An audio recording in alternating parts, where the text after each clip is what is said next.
زموږ کده انار غوندې په وینو لمبېدل نه وای، زموږ کده انار غوندې په وینو لمبېدل نه وای، دا که جهاد نه وای که د وینو تویېدل نه وای، چېرته که د خدای پر دین ټوټه ټوټه کېدل نه وای،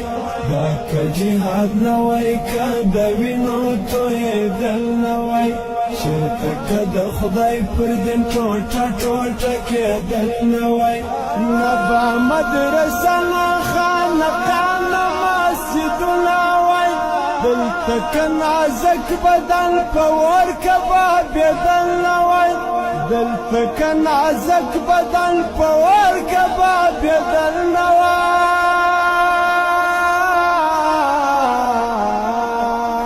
دا که جهاد نه وای که د وینو تویېدل نه وای، چېرته که د خدای پر دین ټوټه ټوټه کېدل نه وای، چېرته که د خدای پر دین ټوټه ټوټه کېدل نه وای، خدای مکړه سجدې به مو بوتانو ته کولې نن،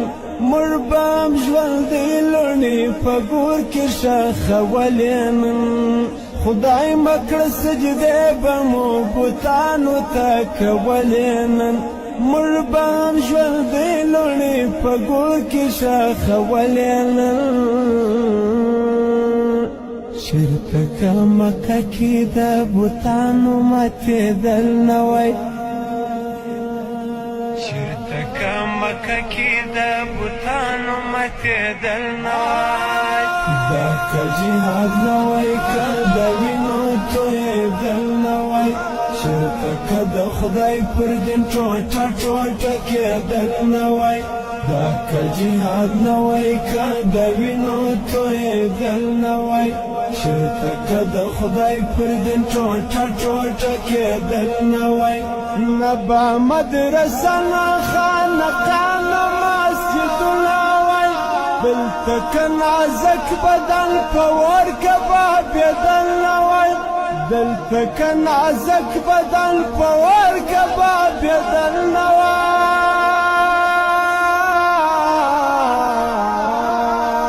دا که جهاد نه وای که د وینو تویېدل نه وای، چېرته که د خدای پر دین ټوټه ټوټه کېدل نه وای، چېرته که د خدای پر دین ټوټه ټوټه کېدل نه وای،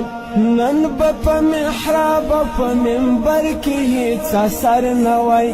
نه راکه خبره د ملا محمد عمر نه وای، نن به په محراب او په منبر کې هېڅ اثر نه وای، نه راکه خبره د ملا محمد عمر نه وای، یا که د منصور غوندې په اور کې سوځېدل نه وای، یا که د منصور غوندې په اور کې سوځېدل نه وای،